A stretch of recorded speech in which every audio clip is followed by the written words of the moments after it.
Question number 1 में दिया हुआ है 50 मिलीलीटर ऑफ टेप वाटर दिया हुआ है। इस टेप वाटर में क्या डालना है? हाइड्रोक्लोरिक एसिड डालना है। टेप वाटर में डालना है हाइड्रोक्लोरिक एसिड। तो वाटर में जब हम लोग हाइड्रोक्लोरिक एसिड को डालते हैं तो इस प्रोसेस को बोलते हैं डिल्यूशन। और यह प्रोसेस जो होती है इसमें काफ़ी मात्रा में हीट निकलती है, और हीट जो निकलती है इसको बोलते हैं एक्सोथर्मिक रिएक्शन। ये एक्सोथर्मिक रिएक्शन है। लेकिन यहाँ क्या लिखा हुआ है? यहाँ देखिए, यहाँ लिखा हुआ है एंडोथर्मिक है। इसका मतलब कि ये 1 नंबर ऑप्शन क्या हो गया? रॉन्ग हो गया, गलत हो गया। और जब हम एसिड को डाल रहे हैं, हाइड्रोक्लोरिक एसिड को डाल रहे हैं, तो उसका जो पीएच लेवल वो डिक्रीज करेगा, घटेगा। और जैसे जैसे एसिड की मात्रा में ऐड करते जाएंगे तो पानी जो है एसिडिक होते जाएगा और पीएच का जो लेवल है, पीएच का जो वैल्यू है वो डिक्रीज करेगा। तो यहाँ देखिए क्या लिखा हुआ है? इंक्रीज। इसका मतलब कि सेकंड नंबर ऑप्शन भी क्या हो गया? रॉन्ग हो गया। अब बचा 3 और 4। तो 3 और 4 अगर सही है तो इसकी वजह से हो गया इसका आंसर सी नंबर सही हो गया। इसी तरीक़ा से हम लोग सेकंड नंबर क्वेश्चन को देखेंगे।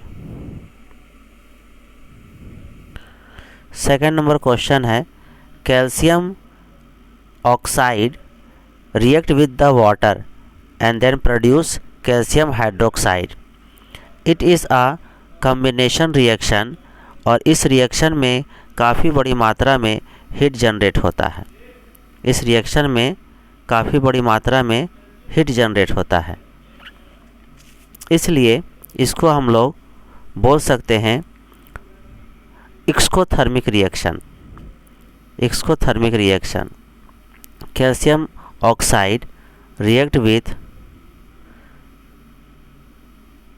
Water then produce calcium hydroxide and generate a large amount of heat। इसलिए ये कहलाएगा एक्सोथर्मिक रिएक्शन। और चूँकि ये दोनों ऐड हो गया और ये एक बैलेंस इक्वेशन है तो ये कहलाएगा कॉम्बिनेशन रिएक्शन। तो कॉम्बिनेशन रिएक्शन भी हो गया, एक्सोथर्मिक रिएक्शन भी हो गया, तो इस वजह से इसका आंसर हो जाएगा correctly D number. Next question हम लोग देखेंगे। Question number 3, which of the following are property acid. Acid की प्रॉपर्टी क्या है?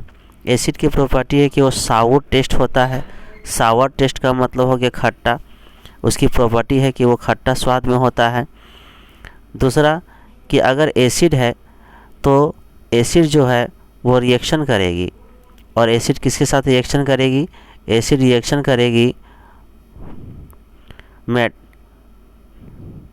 एसिड किसी भी तरह से अगर मेटल के साथ रिएक्शन करती है, जैसे HCl react with zinc then produce zinc chloride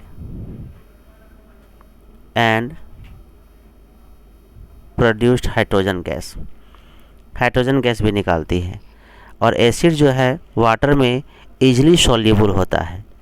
acid water में इजीली सॉल्युबल होता है, तो इस वजह से इसमें Q नंबर जो दिया हुआ हाइड्रोजन गैस निकलता है ये भी ठीक है। और R नंबर में जो दिया हुआ है they are easily soluble in water, ये भी सही है। और इसी तरीक़ा से हम लोग देखें अगर नेक्स्ट ऑप्शन की तरफ, तो नेक्स्ट ऑप्शन जो है वो टेस्ट में दिए थे, सावर टेस्ट होता है। तो ये सभी जो है दिया हुआ है ऑप्शन नंबर सी में, सी ऑप्शन नंबर। तो इसका एग्जैक्ट आंसर हो जाएगा आंसर नंबर सी, क्योंकि इसमें Q और R दोनों दिया हुआ है। मीन्स ये वाटर सॉल्युबल भी होता है और दूसरा कि ये हाइड्रोजन गैस प्रोड्यूस करता है। तो इसका आंसर हो जाएगा सी नंबर। करेक्ट आंसर हो जाएगा सी नंबर। क्वेश्चन नंबर 4, इसमें एक एलिमेंट है जिस एलिमेंट को बोला गया कि वो एलिमेंट सॉफ्ट भी है और उसको हम लोग नाइफ यानी चाकू से काट सकते हैं। इट इज़ सो इजी, ये एलिमेंट हो जाता है सोडियम। नेक्स्ट 5 नंबर, यहाँ पर pH वैल्यू दिया हुआ है और जिसका pH वैल्यू सबसे कम है, जिसका pH वैल्यू सबसे कम है यानी गैस्ट्रिक जूस का pH वैल्यू सबसे कम है, तो इसमें हाइड्रोजन आयन कंसंट्रेशन जो होगा काफ़ी हाई होगा। pH वैल्यू अगर कम है तो हाइड्रोजन कंसंट्रेशन जो है काफ़ी हाई है, यानी इसका हाइड्रोजन आयन कंसंट्रेशन जो है वो काफ़ी हाई है। और अगर हमें यहाँ दिया हुआ है क्वेश्चन में कि डिक्रीजिंग ऑर्डर में लिखना है, तो हायर पॉइंट्स को पहले लिखेंगे, उसके बाद उससे छोटा लिखते जाएंगे। तो pH वैल्यू जिसका कम है वो हायर हाइड्रोजन आयन कंसंट्रेशन को दिखाएगा, यानी 2 नंबर जो है फर्स्ट में लेंगे। अब 2 नंबर के बाद इससे हम लोग pH वैल्यू देखते हैं तो 2.2 आता है, यानी 1.2 से ज़रा से ज़्यादा pH वैल्यू 2.2 जो है दिया हुआ है लेमन जूस का। अब लेमन जूस का जो दिया हुआ है उसमें hydrogen ion concentration gastric juice से थोड़ा क्या होगा, कम होगा, यानी 2 के बाद क्या लेंगे हम लोग, 1 लेंगे। 2 के बाद 1 लेंगे, इसी तरीक़ा से फिर हम लोग 4 लेंगे और 3 लेंगे, तो इसका आंसर हो जाएगा सी नंबर। सही आंसर होगा सी नंबर। नेक्स्ट क्वेश्चन देखेंगे 6 नंबर। क्वेश्चन नंबर 6 में दिया हुआ है amphoteric oxide. Amphoteric oxide, amphoteric oxide किसको बोलते हैं? एम्फोटेरिक ऑक्साइड हो गया एल्युमिनियम ऑक्साइड और जिंक ऑक्साइड, इसी को बोलते हैं हम लोग एम्फोटेरिक ऑक्साइड। ये एम्फोटेरिक ऑक्साइड जो होता है वो मेटल ऑक्साइड होता है, और ये मेटल ऑक्साइड जो है एसिड और बेस के साथ रिएक्शन करता है, और रिएक्शन करने के बाद काफ़ी बड़ी मात्रा में हाइड्रोजन गैस बाहर निकालता है। तो ये एसिड और बेस दोनों के साथ रिएक्शन करता है और इसे हम एम्फोटेरिक ऑक्साइड, एल्युमिनियम ऑक्साइड और जिंक ऑक्साइड को बोलते हैं। तो इस तरह से देखा जाए तो यहाँ पर बी नंबर और डी नंबर दोनों में एसिड बेस में टिक किया हुआ है, तो इस तरह से इसका आंसर हो जाएगा B number.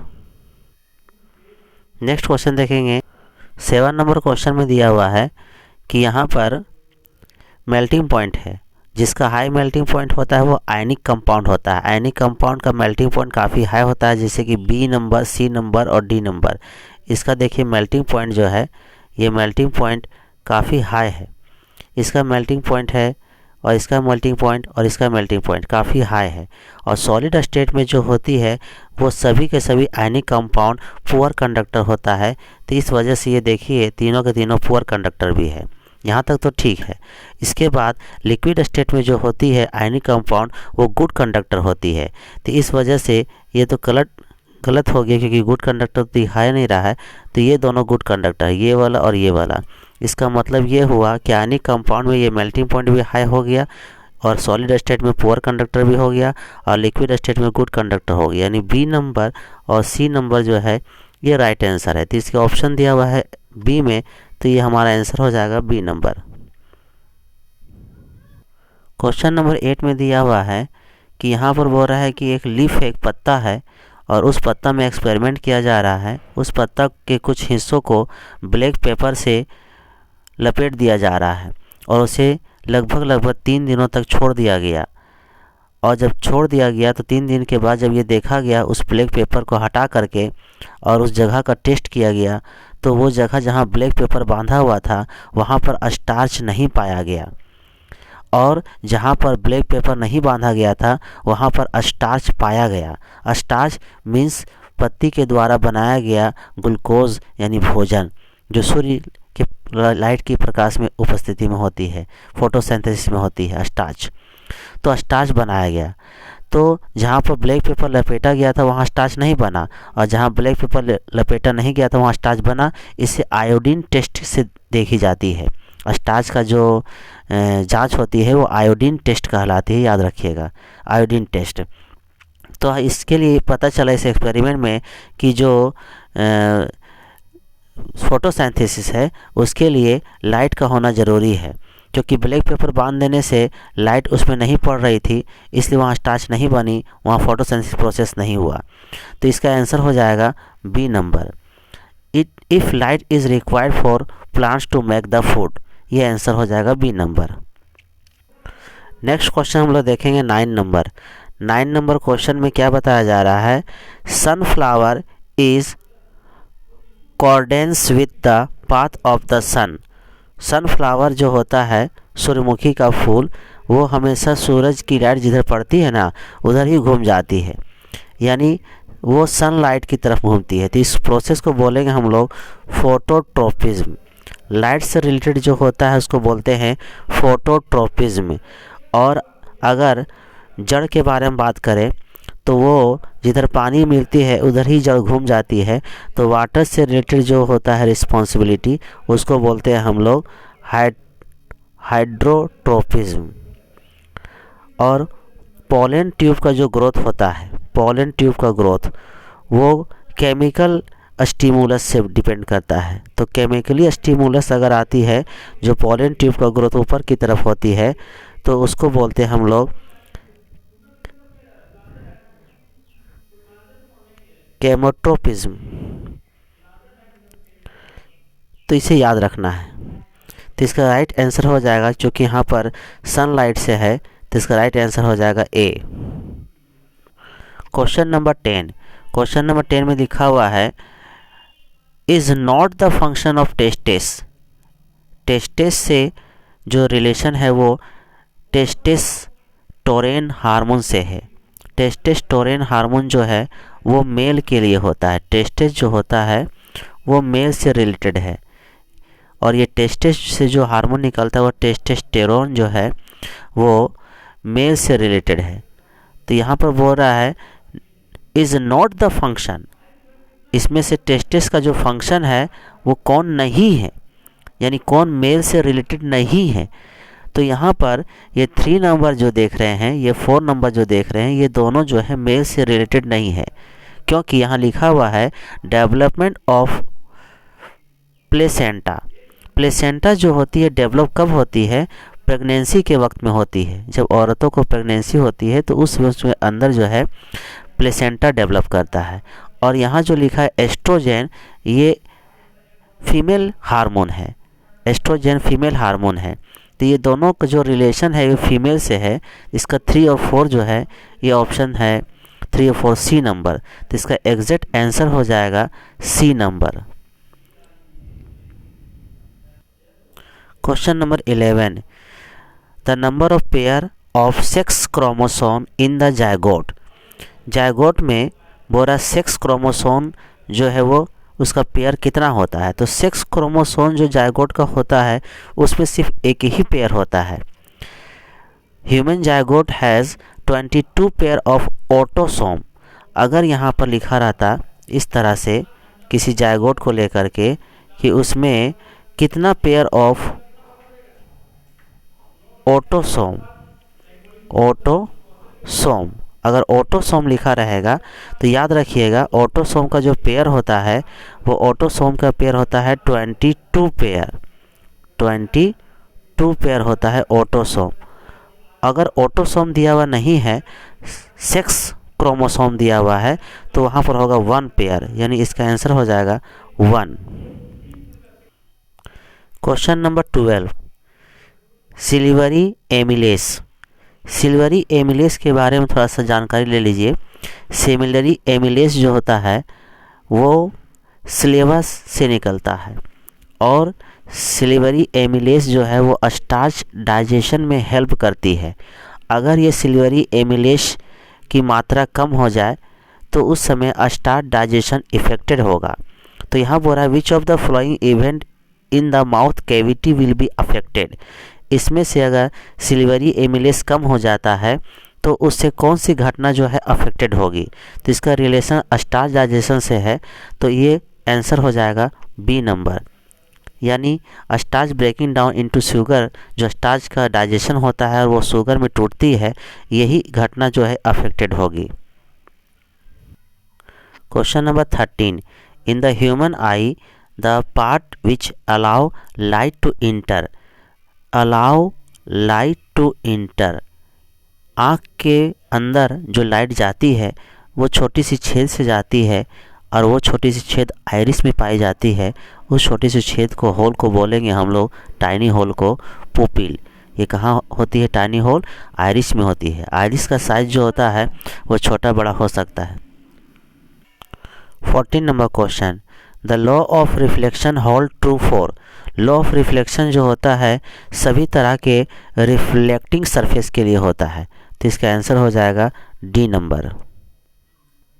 Question number 15, organism of a higher trophic level which feed on several type of organism belonging to a lower trophic level. Higher trophic level जो है वो लोअर ट्रॉपिक लेवल को क्या करता है? खाता है। तो ये जो है एक तरह का फूड वेव है। Food web is an interconnected network to any food chain. Food web क्या होता है?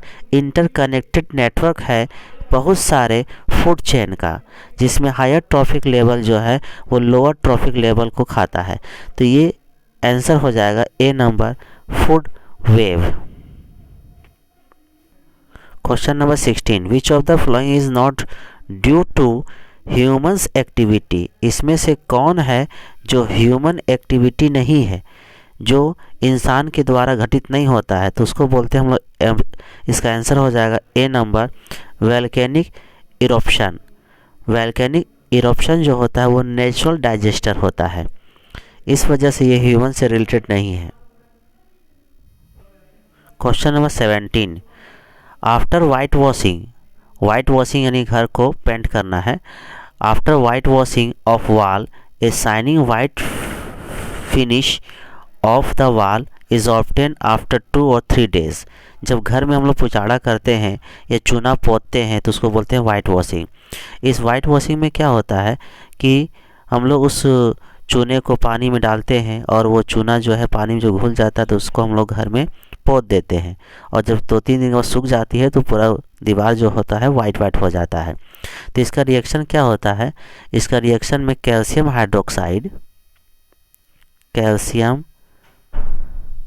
हाइड्रोक्साइड रिएक्ट करता है एयर में प्रेजेंट कार्बन डाइऑक्साइड से, और ये प्रोड्यूस करता है एक वाइट थिन लेयर जिसको बोलते हैं हम लोग कैल्शियम